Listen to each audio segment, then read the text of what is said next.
You're tuning into Black and White Sports on YouTube. The no-holds-barred truth on sports.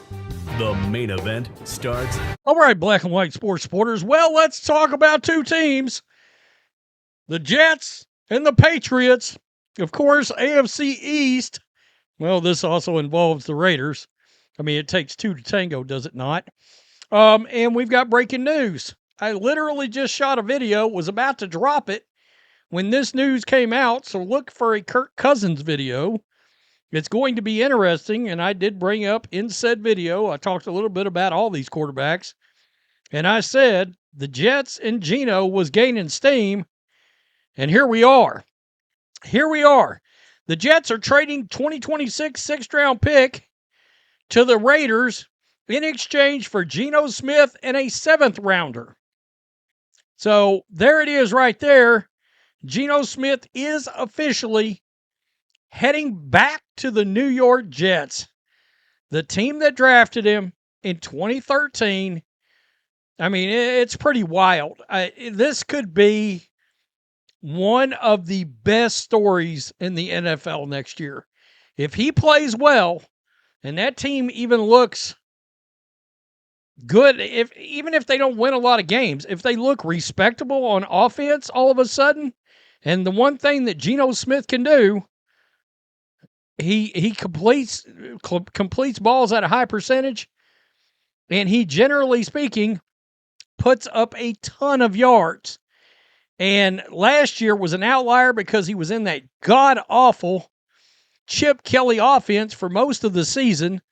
I called that out. I said, why'd they hire Chip Kelly? I never understood it. But even in that offense, he was 67%, 3,000 yards, 19 touchdowns, 17 picks. Obviously, Geno's Achilles heel is interceptions.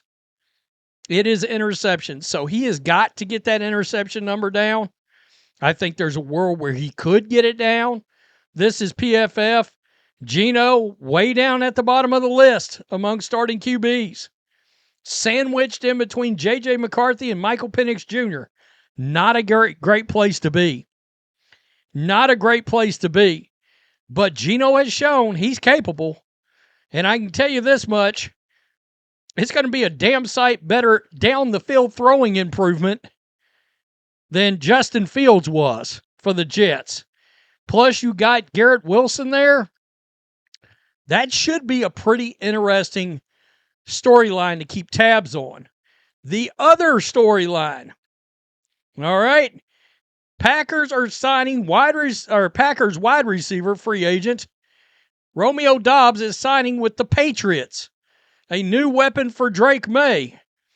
And in case you're wondering, Ian Rappaport, 4-year deal worth roughly $70 million. A huge payday. We've seen a lot of 3-year deals all of a sudden.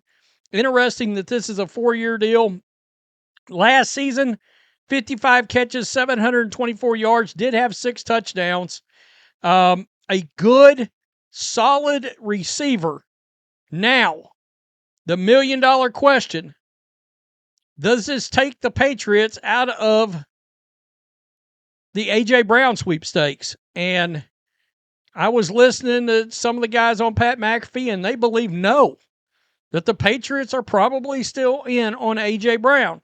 Look, Romeo Dobbs, at best, is a pretty good number 2 wide receiver. He is not a number 1. All right? And he does not fill the void left by Stephon Diggs.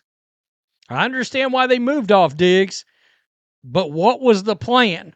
This can't just be the plan for the Patriots. It cannot. It does not suffice. Does it add to the wide receiver room? Does it give it good depth? Sure, it does. But right now you're looking at what? Mac Hollins, Pop Douglas, Romeo Dobbs, Kayshon Boutte has kind of come on. But look, unless they draft a really damn good wide receiver, and they could, and they don't know what they got with Kyle Williams for sure as of yet. But so if you're a Patriots fan, you're sort of freaking out about the A.J. Brown thing.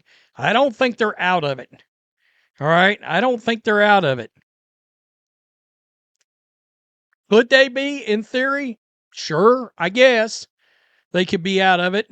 They could also always go get somebody else. The other name that's floating around out there is Jawan Jennings.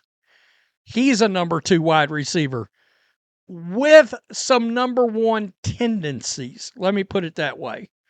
I'm a Niners fan, so yeah, he's capable. I'd love to see the Niners bring him back, but I don't know that they will after signing Mike Evans now. So word has it, he's done in San Francisco. Tell me what you think. Peace. I'm out. Till next time. Thanks for watching the show. Be sure to like, comment, and subscribe. Be sure to tune in next time on Black and White Sports.